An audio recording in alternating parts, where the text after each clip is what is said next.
¿Jesús trajo paz o espada? Ahí en Juan, Jesús le dice a sus discípulos, en Juan 14, 27, mi paz les dejo, mi paz les doy. Pero luego dice el Evangelio, en Mateo 10:34, no vine a traer paz, sino espada.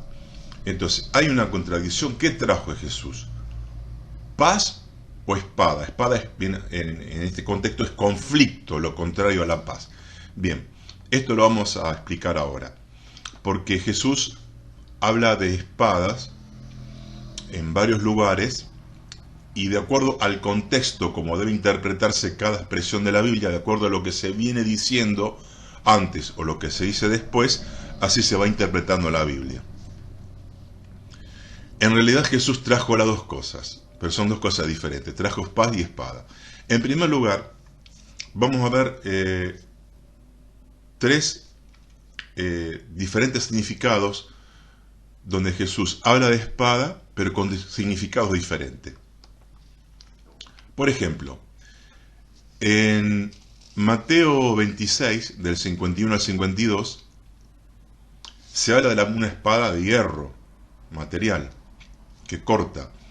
Por ejemplo, es cuando Jesús en Getsemaní es entregado, vienen a apresar los romanos, y ahí en un ataque de impulsividad, Pedro se ve que tenía una espada, saca y le hiere la oreja a un siervo de un sumo sacerdote. Le corta la oreja, y enseguida Jesús no sé si se la colocó en el lugar, se la sanó a la oreja. Y le dice, Pedro, dice, no uses la violencia, mete tu espada, porque a los que, era Pedro, ¿no? A los que espada matan, a espada morirán. Entonces Jesús aquí está hablando de la violencia física. Jesús está en contra de la violencia física. Él está hablando de la espada de hierro. Jesús siempre estuvo en contra de la violencia física. Él no la usó, porque el principio de la restauración del reino de Dios, según lo trajo Jesús, es que Él venía a cambiar el corazón del hombre.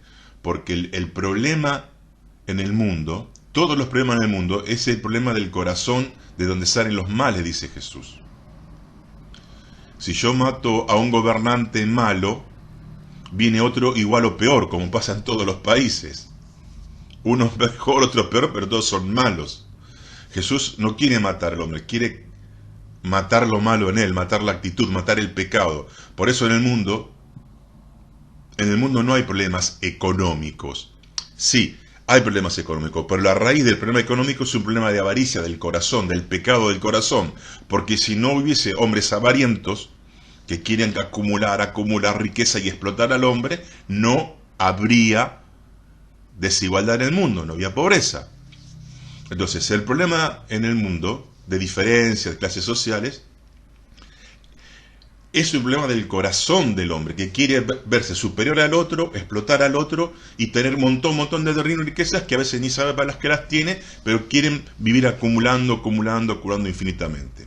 Jesús siempre estuvo en contra de la violencia física.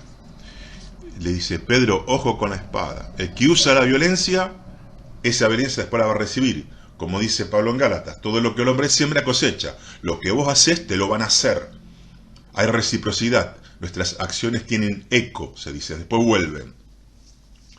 En los años 60 o 70, al menos en Latinoamérica, hubo un brote de muchos corrientes extremistas o guerrilleros que tomaban las armas, jóvenes generalmente idealistas, que tomaban las armas para traer la equidad social, la justicia social, para terminar la explotación del hombre por el hombre en lo económico.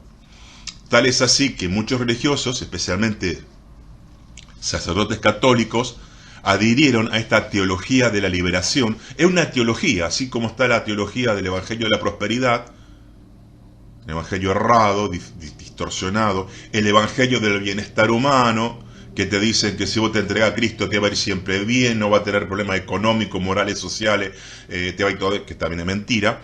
Así surgió la teología de la liberación allá en el siglo pasado, por los años 60-70, que no sé si fue una infiltración marxista o socialista en algunos líderes religiosos, y líderes religiosos, generalmente algunos sacerdotes católicos, tomaron las armas, se armaron para luchar contra los imperios, generalmente los imperios de derecha, de Inglaterra, de Estados Unidos, que han dominado siempre Latinoamérica, para matarlos con el fin de poner equidad social, justicia social y ayudar a los pobres. Digamos que la intención no era, y murieron muchos, sacerdotes y los que lo siguieron. Digamos que la intención, digamos que era buena, pero los medios no, es decir, el fin no justifica los medios. No es la forma de traer el reino de Dios, porque Jesús dijo que mi reino no es de este mundo. Es decir, el reino de Dios no se impone con la espada, o con los rifles, o con las armas de fuego, con las bombas. El reino de Dios, la única violencia que hace es violencia al pecado que está en el corazón. Entonces, Jesús no quería matarlo a Herodes, quería que Herodes se entregue a él. Entonces, si como el hombre es malo se entrega a Jesús, Jesús te cambia el corazón, te hace bueno, entonces no importa ya qué sistema económico te esté gobernando, qué sé yo, no sé bien, de izquierda, derecha, del centro, no sé cómo es. Si hay un monarca o una democracia, pero si los que lo gobiernan están gobernados por el Espíritu Santo, van a aplicar la política social y económica correcta y no va a haber que matar a nadie. El único enemigo es el pecado que está en el corazón, y no se mata con un arma física, con una bala. Se mata muriendo uno mismo, dejando que el Espíritu Santo entre en nuestra vida, que Jesús sea nuestro Señor. Entonces se equivocaron, se produjeron muchas muertes innecesarias, usando la espada, que Jesús dijo que no hay que usarla, y el sistema sigue igual. Porque el reino, la verdadera justicia social, no la trae ni la derecha, ni la izquierda, ni socialdemócrata, no sé cuántas políticas hay, sino el reino de Dios. Herodes, representado Herodes, digamos, por cualquier sistema del mundo, no va a traer la paz social. El reino de Dios lo va a traer Jesús cuando venga a irrumpir y a suprimir todos los gobiernos de este mundo. Porque el problema está en el corazón del hombre. Todo hombre, sea de la política que sea, desde que seas injusto, está dominado por el pecado, por la avaricia, y tarde o temprano el pecado lo vence, y tarde o temprano termina explotando a su prójimo, y crea imperios. Hubo imperios de derecha, de izquierda, de todo tipo. Cuando vino Jesús estaba el imperio romano, y antes había estado el imperio de los griegos, y antes el imperio medio persa, y antes el imperio babilonio, y Israel estuvo en el imperio egipcio. El hombre es por naturaleza pecaminosa, con tendencia a ser acumulador y explotador del hombre. Entonces, Jesús estuvo en contra de la violencia física. Se equivocaron los de la teología de la liberación, y vieron que no consiguieron nada. Jesús, al contrario, enseñó en el Sermón del Monte: si alguien te hiere en la mejilla, da la otra mejilla. Es decir, trata de evitar la violencia física. No es que te dejes pegar. Dice, no sigan a discusión hasta que se agarren a las trompadas. Trata de apaciguar, vos tenés que ser pacificador. Da la otra mejilla, perdé la discusión, bueno, déjalo. Y cuando le dice ahí a Pilato, Jesús, en Juan 18:36, mi reino no es de este mundo, porque si mi reino fuese este mundo, dice, tomarían armas y estarían peleando ahora. Dice, yo ahora estoy preso con vos, Pilato, que vos sos el representante del imperio opresor de mi pueblo. En este momento mi pueblo estaría luchando con las espadas, aquel tiempo, dándole con tus soldados romanos para que a mí me liberten. No es así. No entienden la naturaleza del reino de Dios, porque cuando primero se gana lo espiritual, se gana el corazón, después sí va a haber justicia social y no va a haber más explotación. ¿Qué es lo que va a pasar cuando Él venga a su reino? ¿Por qué todavía no viene su reino? Porque la gente no quiere someterse al reino de Dios. Hay dos grandes partidos políticos para Dios. No hay tantas ideologías políticas. Está el reino de las tinieblas que gobierna el diablo y el reino de Dios. Cada uno de los seres humanos estamos en uno o en otro. Todos nacemos en el reino de las tinieblas, del diablo. Y solamente entregándonos a Cristo, poniéndolo a Cristo como el Señor de nuestra vida y haciendo su voluntad, dejando que Él nos gobierne, ahí va a venir el reino de Dios. Por eso Jesús en el Padre Nuestro, una oración que muchos oran y ni saben lo que quiere decir. El Padre Nuestro, cuando dice, venga a nosotros tu reino, está diciendo, venga a mi vida tu gobierno. Tiene connotaciones políticas el reino de Dios. Que la política de Dios venga sobre mi vida, pero empieza de espiritual en el corazón, con humillación, para que Dios saque la maldad, esa gana de explotar, de hacer el mal, y después de hacer el bien y ser misericordioso con el prójimo, y ahí viene el reino de Dios. Pero lo va a traer Él.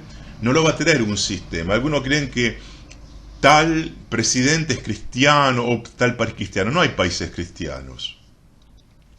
Que tal ideología. No. Si estamos esperando que el mundo, el hombre pecador, que está manejado por el diablo, traiga el reino de Dios. Es una incongruencia. Es una locura. Jesús va a irrumpir un día y va a traer. Y mientras tanto, los cristianos hacemos la verdadera violencia del reino, que es la violencia espiritual hacia el pecado. Ese es el problema. Podemos repetir, los problemas económicos y de desigualdad y de injusticia que hay en la vida manifiestan la injusticia que está aquí adentro. Por eso Jesús, si agarra a un gobernante, no quiere matarlo, cortarle la cabeza. Quiere que cambie su corazón, que se entregue a Él. Él le va a dar un corazón justo, bueno, misericordioso, y ese gobernante va a empezar a gobernar con justicia. Entonces Jesús estuvo en contra de la violencia física. En otro sentido, en segundo lugar, Jesús habla de espada, pero en Mateo 10:34, pero como divisiones y conflictos entre las personas. Y es lo que decimos antes. Jesús, ¿qué trajo? ¿Paz o espada? Porque si en Juan dice, Juan 14:27, mi paz les dejo, mi paz les doy. Y para Mateo 10:34 dice, no he venido a tener paz, sino espada. Bueno, Jesús se contradice. No, hay dos significados de espada. Jesús dice que viene a traer paz y guerra, paz y división. ¿Por qué? La paz que Él promete a sus discípulos en Juan 14:27 es la paz interior, espiritual, una paz mental y emocional que viene de que cuando la persona se arrepiente de sus pecados, se entrega a Cristo, empieza a tener paz en su corazón. ¿Qué es la paz? No tanto exterior, sino interior, que es la que más valoramos. ¿Cuántas personas pueden tener un bien pasar económico, pero tienen problemas interiores no resueltos, problemas existenciales, problemas familiares, y viven un tormento interior? No hay plata que pueda pagar la paz interior que trae Jesús. O como dice Pablo, la paz de Dios que sobrepasa todo entendimiento. Pero ¿por qué también dice espada? No piensen que venía a traer paz espada. ¿En qué contexto lo dice en Mateo 10:34? Sigamos leyendo Mateo 10 del 34, 35 y 36 y al 37. ¿Qué dice Jesús? Ya estamos interpretando la Biblia. Cuando dice que viene a traer espada, porque dice, habrá disensión entre el hombre y su padre, o la madre y el hijo, y los enemigos de los hombres serán de la casa, los de la misma casa. ¿Qué quiere decir? Que cuando vos te entregas a Cristo, vos pasás de un reino a otro. Te pasás al bando totalmente opuesto. Los que no se entregan a Cristo siguen perteneciendo al otro bando espiritual. Estás en las antípodas. Y es peor, y esta desaveniencia entre dos partidos políticos espirituales, esta puja, es mucho más fuerte y terrible que entre, digamos, el comunismo y el capitalismo. Es mucho más grande, mucho más feroz. La enemistad es mucho más intensa. Entonces, si alguien en la familia se entrega a Jesucristo y pone a Jesús en primer lugar, los otros que no quieren entregarse a Cristo, sea el papá, la mamá, el hijo, la esposa, el esposo, los amigos, siguen perteneciendo al bando totalmente opuesto. Entonces es inevitable conflictos sociales. No porque Jesús lo quiera hacer así, sino porque los que persisten en no entregarse a Jesús como el Señor de su vida y están en sus pecados, bien, estas personas siguen perteneciendo al otro bando. Entonces hay diferentes criterios, diferentes prioridades. Lo que uno considera bueno, el otro lo considera malo. Lo que uno aplaude, el otro lo aborrece. Lo que uno lo enorgullece, al otro lo avergüenza. Entonces hay un montón de criterios, moral, todas enfrentadas, chocadas. Entonces surgen los conflictos. Hay personas que la han echado de la casa a los padres porque se entregaron a Cristo. Bueno, en otro tiempo estaban los romanos, perdían la vida, pero se generan conflictos. Entonces Jesús trae a la vez paz interior y conflictos sociales. Pero no porque Jesús lo quiera hacer, porque el otro bando, los que están otro bando, pelean también y quieren conservar su status quo, quieren seguir perteneciendo al reino de las tinieblas sin Dios o opuesto a Dios y luchan. Entonces el conflicto es inevitable, porque en uno gobierna Dios y en otro gobierna el diablo. Entonces lo que para uno es importante, para el otro no es nada importante. Para lo que uno es bueno, para el otro es malo. Lo que uno prioriza, para el otro no tiene ningún sentido. Entonces el choque social y se llaman conflictos familiares es inevitable. Entonces Jesús trajo a la vez paz interior en el que se entrega a Él, pero generalmente se forman conflictos exteriores. Hay personas que perdieron su trabajo porque están trabajando y el jefe, que no es cristiano, dice: mira, mentí, que yo no estoy, acá todos somos así. Entonces dice: no, bueno, entonces te echamos, porque acá todo el mundo miente o roba, lo que sea. Entonces trae conflictos. ¿Pero por qué? Porque uno, cuando se entrega a Cristo, tiene otras prioridades. Lo primero está el reino de Dios. Por eso, venga tu reino, venga tu gobierno, tu voluntad sea hecha. Muy bien. Ya vimos que Jesús habla de una espada literal, no la violencia. El reino de Dios no se impone con la violencia. Después habla de la espada de división entre conflictos interpersonales. Generalmente es lo de la casa, de la familia, los afectos más cercanos. Y un tercer significado que habla Jesús de la espada está en Lucas 22:36, cuando dice: yo les digo, pero ahora que yo me voy, el que tiene una bolsa, el que no tiene bolsa, tómela, y también la alforja, y el que no tiene espada, vende una capa y compra una. Opa, Jesús nos está diciendo que también me provee de una espada. Bueno, sabemos que no se puede referir a la espada de hierro, porque esto está en Lucas 22:36. Cuando Jesús dice: ahora consíganse una espada, ahora yo me voy, se vienen los conflictos, van a quedar solos, tienen una espada. Entonces, ¿qué interpretan los discípulos? Dice: mira, acá tienen una espada de hierro, material. Y Jesús dice: basta, en el 38, en el 22:38. Dice Jesús: basta, o sea, no me entendieron. Jesús le estaba diciendo en el contexto: ya me voy, ya me apresan. Entonces, la espada que hay que tener es la espada del cuidado, de la provisión y sustento. Ahora viene el conflicto: yo me voy y se va a armar un lío en el mundo, porque el mundo se va a dividir por mí. Como decíamos antes, entre los que quieren seguir en el sistema del diablo, del pecado, diferente a Dios, burlándose o atacando los valores cristianos, o los que quieren permanecer. El conflicto es inminente. Entonces, la espada que Jesús dice que ahora sí tenemos que tener, no es la física. No tenemos que nosotros por nosotros mismos producir peleas, pero son una espada espiritual. La espada que Jesús dice que tengamos que estar provisto ahora son armas espirituales. Tener una fe, amor ferviente, perseverar en la doctrina del Señor, en la relación con Él, en la paciencia y la esperanza. La espada de los valores cristianos. Ármense de esta espada. Va a tener que defenderse. Porque hoy, como nunca, el cristianismo está siendo atacado. Aún hoy los gobiernos, como nunca pasó en el mundo, gobiernos enteros están poniendo leyes contrarias al reino de Dios. Es un ataque frontal de odio hacia Dios y hacia los que están con Dios.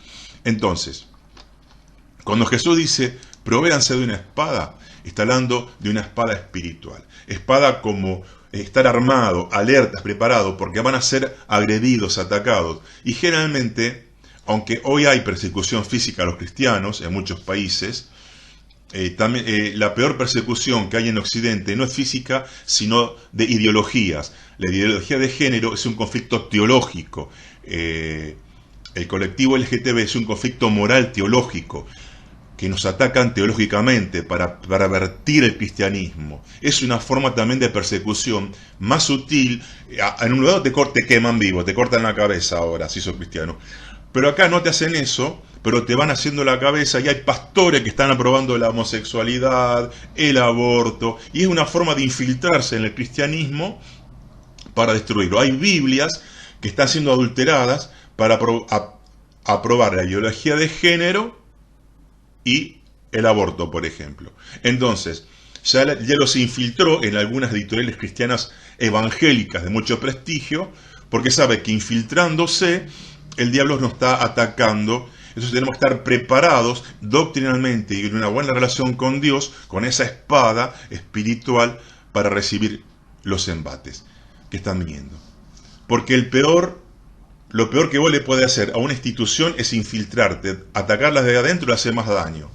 Entonces el diablo sabía que más que quemar Biblia, ahora está él mismo usando editoriales cristianas evangélicas para editar Biblias tergiversadas, y así va a ser más destrucción, y por eso muchos están apostatando, pastores, congregaciones, aceptando doctrinas que de otra forma no hubiesen aceptado. Y así está haciendo más desastre. La infiltración es la mejor arma que tiene un ejército para destruir a otro ejército. No es un ataque frontal, es un ataque indirecto, pero hace más daño. Bien, espero que esto le haya servido.